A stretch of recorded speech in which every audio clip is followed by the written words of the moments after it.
चलो दोस्तों, welcome to money stalkers. तो इस वीडियो के अंदर हम लोग बात करने वाले हैं मल्टीपल स्टॉक्स के बारे में।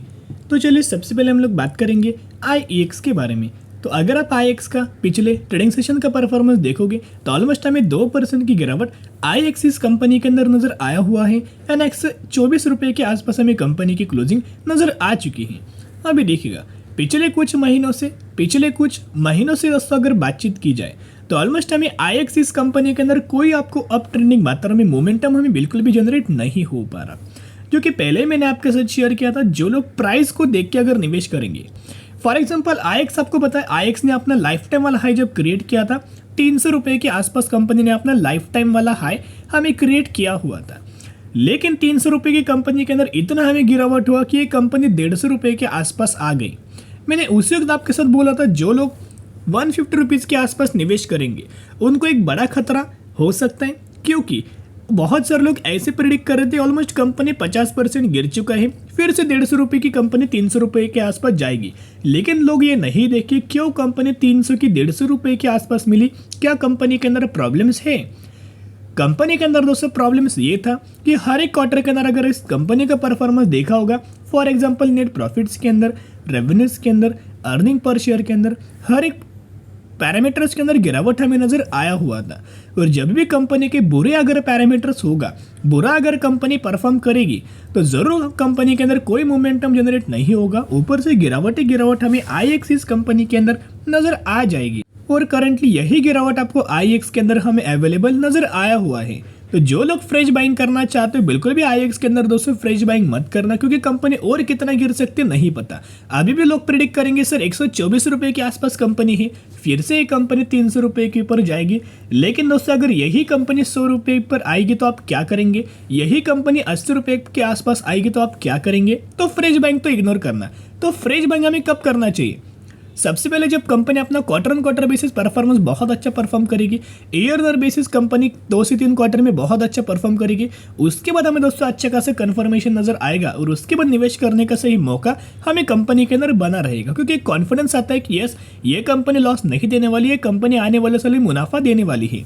अगर कंपनी दोस्तों खुद मुनाफा जनरेट नहीं कर पा रही तो शेयर होल्डर्स को कैसे बेनिफिट मिलेगा, बिल्कुल भी कंपनी शेयर होल्डर्स को बेनिफिट नहीं देगा। इतना दोस्तों पॉइंट नोट करना।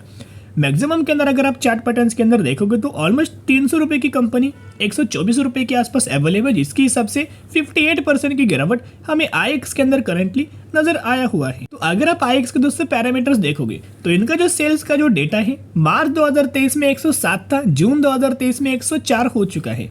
सेल्स के अंदर गिरावट है, quarter on quarter basis and year on basis sales के अंदर जंप है।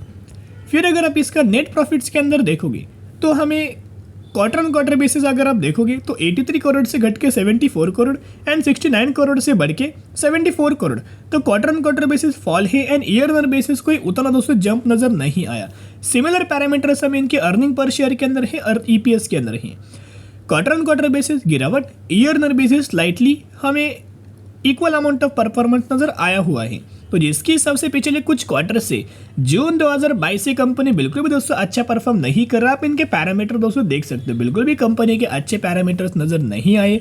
वो सेल्स पकड़ सकते हो, ऑपरेटिंग प्रॉफिट पकड़ सकते हो, नेट प्रॉफिट पकड़ सकते हो, या फिर कंपनी के अर्निंग पर शेयर पकड़ सकते हो। तो कोई भी कंपनी अगर प्रॉफिट जनरेट नहीं करेगा, पैरामीटर्स कंपनी का ग्रो नहीं होगा, तो क्यों कंपनी आपको शेयर होल्डर्स को मुनाफा देगा, बिल्कुल भी कंपनी शेयर होल्डर्स को मुनाफा नहीं देगा। और IEX के अंदर मुझे एक बात बहुत दोस्तों बुरा लगा, क्योंकि इनका अगर आप शेयर होल्डिंग पैटर्न देखोगे तो प्रमोटर्स के पास तो होल्डिंग नहीं है, तो कोई बात नहीं, उससे कोई हमें प्रॉब्लम नहीं है। लेकिन FIs के पास होल्डिंग पहले 20% घटा, वो लगातार कंपनी के अंदर घटा रहे अपनी होल्डिंग। पिछले क्वार्टर में अगर आपने देखा होगा 17.88% से घट के 17.28%। DIs अगर आप देखोगे 21.53% से घट के 21.11%। और पब्लिक अगर आप देखोगे 57% की पहले पब्लिक के पास होल्डिंग था, वो बढ़ा के 61% किया हुआ है। जो माल FIs लगातार बेच रहे, जो माल DIs लगातार बेच रहे, वही माल हमें पब्लिक लगातार खरीदारी किया है। तो दोस्तों बहुत ही ज़्यादा बुरी बात है और बहुत ज़्यादा बुरा सेंटिमेंट्स हमें IEX इस कंपनी के अंदर शेयर होल्डिंग पैटर्न्स के अंदर नजर आ रहा है। अगर FIs बेचता, DIs खरीदता तो ये अच्छी बात होती, लेकिन FIs भी माल बेच रहे, DIs भी लगातार निकल रहे और फर्स्ट कौन रहा है, पब्लिक। तो जिसके हिसाब से वार्न करना चाहूंगा जिन लोगों ने पहले से निवेश किया है वो होल्ड करना, क्योंकि क्या होता है अभी आपको लॉस नजर आया हुआ है। आने वाले सालों में कहीं ना कहीं कंपनी आईएक्स बीच बीच में दोस्तों आपको स्पाइक नजर आता है और वही स्पाइक के अंदर निकलने का आपको कंपनी मौका देगा, लेकिन फ्रेश एंट्री आप इग्नोर करके चल सकते। तो चलिए अभी हम बात करेंगे इन्फोसिस लिमिटेड के बारे में, जहां इन्फोसिस ऑलमोस्ट 1390 रुपए के आसपास हमें क्लोजिंग नजर आया हुआ है।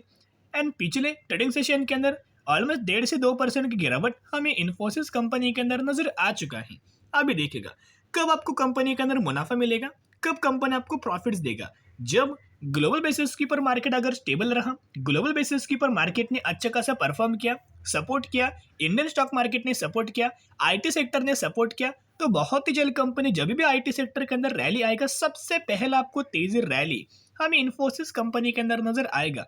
क्योंकि करंटली अगर आप म्यूचुअल फंड्स का बाइंग का अगर आप डेटा देखोगे ढेर सारे म्यूचुअल फंड्स आपको अवेलेबल है, लेकिन कॉमन चीज क्या है, हर एक म्यूचुअल फंड्स का अगर आप पोर्टफोलियो के अंदर अगर ध्यान दोगे तो सबसे पहला पिक इन्होंने इन्फोसिस किया हुआ है, क्योंकि तब इन्फोसिस बहुत ज्यादा गिरावट के अंदर मिल रहा था। कई म्यूचुअल फंड्स के द्वारा 1300 रुपए के आसपास खरीदारी किया है, 1260 रुपए के आसपास भी कई म्यूचुअल फंड्स ने बहुत बड़ा माल हमें बाइंग किया है। तो इन सभी चीजों का अगर सपोर्ट हुआ इन्फोसिस कंपनी का तो ही इन्फोसिस के अंदर रैली आएगा, तो ही आईटी सेक्टर के अंदर विप्रो टीसीएस के अंदर भी रैली नजर आएगा।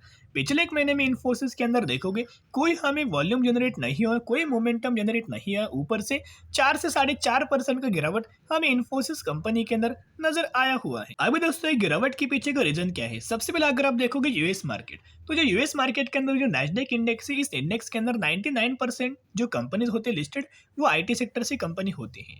और इन्फोसिस लिमिटेड जैसे कि इंडियन स्टॉक मार्केट के अंदर कंपनी है, वैसे इन्फोसिस लिमिटेड एडीआर नाम से जो कंपनी है वो नैस्डैक के अंदर लिस्टेड है, यूएस मार्केट के अंदर लिस्टेड है। तो जहां नैस्डैक के अंदर पिछले 5 दिनों का अगर आप परफॉर्मेंस देखोगे नैस्डैक इंडेक्स से ऑलमोस्ट 2 से 2.5% गिरा हुआ था, तो किस वजह से दोस्तों अगर आप देखोगे यही वो रीजन है जिस वजह से इंडियन स्टॉक मार्केट के अंदर भी रैली नजर नहीं आया और आईटी सेक्टर के अंदर सबसे ज्यादा आपको प्रेशर पिछले 5 दिनों से नजर आया हुआ है। और जैसे कि हमने बात किया अगर नैस्डैक इंडेक्स के अंदर गिरावट नजर आएगा तो जो यूएस मार्केट के अंदर न्यूयॉर्क स्टॉक एक्सचेंज के अंदर जो इन्फोसिस लिमिटेड एडीआर नाम से जो कंपनी है उस कंपनी के अंदर भी 5.5% की गिरावट पिछले एक महीने के अंदर नजर आया हुआ है। लेकिन दोस्तों आप सभी को पता होगा जो पैसा हमारा बनता है वो गिरावट के अंदर दोस्तों सही पैसा बनता है। अभी कैसे, आप सभी को पता होगा 2008 में रिसेशन के द्वारा आपको पता है पूरा स्टॉक मार्केट गिरा हुआ था, पूरे सेक्टर गिरा हुआ था, पूरे कंपनीज में गिरा हुआ था। तब हमें इन्फोसिस 43% की गिरावट के अंदर अवेलेबल नजर आया हुआ था। जिन लोगों ने गिरावट के अंदर माल बाइंग किया, गिरावट के अंदर बायोंडी स्ट्रेटेजी अप्लाई की, उन्हीं लोगों को इन्फोसिस इस कंपनी ने अगले 2 सालों में ऑलमोस्ट 200% के रिटर्न्स हमें बना के दिया हुआ है। फिर आपको सभी को पता होगा रिसेंटली 2020 में कोविड के द्वारा जो गिरावट हुआ था तब इन्फोसिस 24% की गिरावट के अंदर हमें ट्रेड कर रहा था। लेकिन उस वक्त जिन लोगों ने गिरावट के अंदर बाइंग किया होगा, अच्छी खासी बायोंडी स्ट्रेटेजी अप्लाई किया होगा, उन्हीं लोगों को कंपनी ने सिर्फ और सिर्फ 1 सालों में 200% के रिटर्न्स शेयरहोल्डर्स को प्रोवाइड करके दिया हुआ है। तो जिसके हिसाब से दोस्तों अगर आप देखोगे हमेशा पैसा कहाँ बनता है, गिरावट के अंदर बनता है।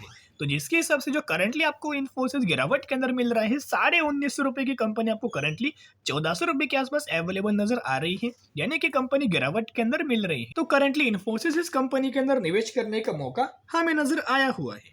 तो जिसके हिसाब से चले टेक्निकल चार्ट पैटर्न्स क्या बोल रहे हैं हम लोग बात कर लेते हैं।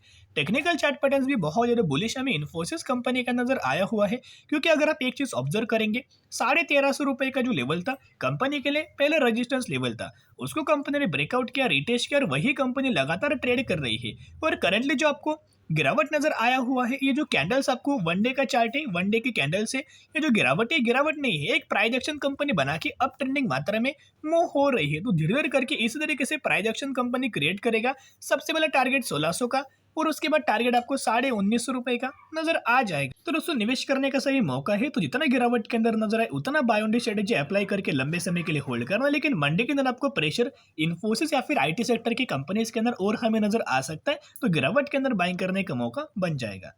तो चलिए अभी हम बात करेंगे वीर ग्लोबल इंफ्रा कंस्ट्रक्शन लिमिटेड के बारे में। 250 रुपए के आसपास कंपनी ट्रेड कर रही, 1850% का रिटर्न शेयर होल्डर्स को बना के दिया हुआ है। यही वो कंपनी है जिस कंपनी ने 1:1 रेशो का बोनस अनाउंसमेंट किया हुआ है। तो अगर आपके पास इस कंपनी के 100 शेयर होंगे तो 100 के बदले 100 आपको बोनस शेयर दिया जाएगा और यही एजुकेशन के बाद आपके पास हो जाएंगे 200 शेयर। तो इसी रेशो के अंदर इसी कंपनी के अंदर बोनस का बेनिफिट मिलने वाला है। स्टडी करना, एनालिसिस करना, उसके बाद निवेश करने की कोशिश कर सकते हो।